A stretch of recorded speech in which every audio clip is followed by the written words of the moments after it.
చెప్తే అబ్బాయి ఒప్పుకుంటాడంటావా? ఒప్పుకోకపోవడానికి నువ్వేం మర్డర్ చేయడానికి పర్మిషన్ అడగట్లేదు కదా, ఉద్యోగం చేయడానికే కదా.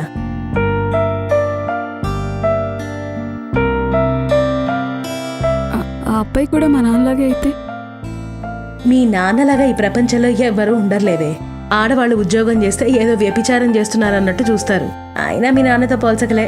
అయితే ఆ అబ్బాయిని ఇప్పుడే అడిగేమంటావా? అడిగి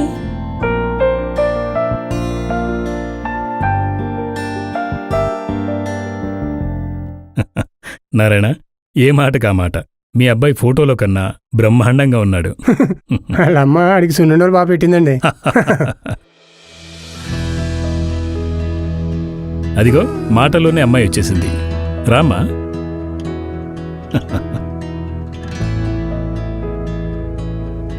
అబ్బాయిని చూడమ్మా.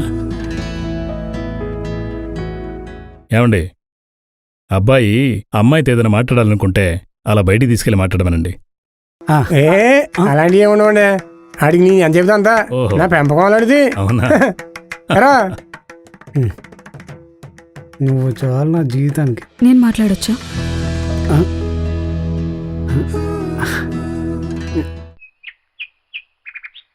రా బాబు. పర్లేదు, అలా వెళ్ళి మాట్లాడండి. అగో, ఆ అబ్బాయితో నాకు ఉద్యోగం చేయాలనుంది, కూరల్లో ఉప్పెక్కువేయాలనుంది అని కబుర్లు చెప్పావనుకో, ఆళ్ళు ఒప్పుకున్నా నేను ఒప్పుకోను. అర్థమైందా?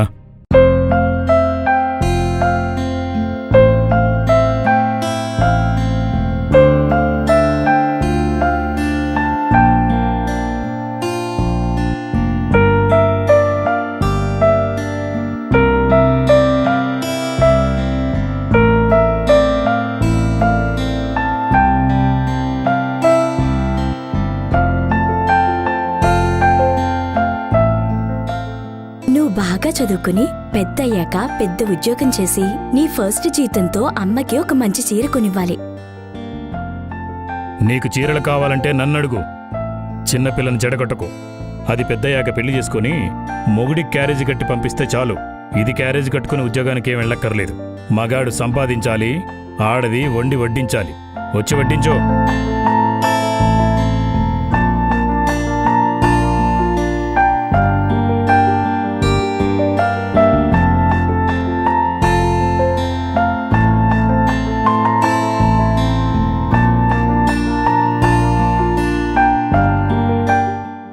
ఏమంటారు?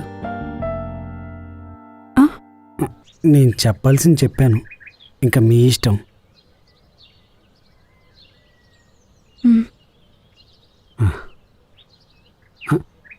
మీరేదో చెప్పాలనుకున్నారు. ఏం లేదండి. పర్లేదు, చెప్పండి. ఏం లేదు.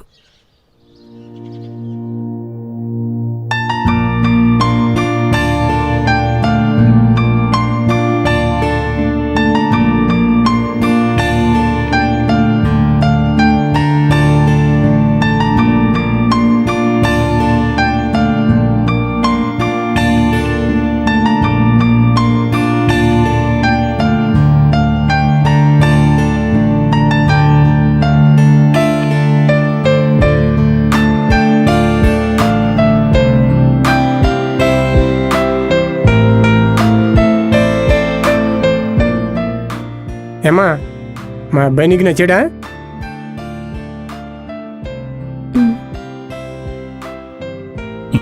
మరి మీ అబ్బాయికి మా అమ్మాయి నచ్చిందా? ఆడి మొఖం ఆడికి నచ్చలేదండి. నేను అని చెబుతా అంతా ఎరా.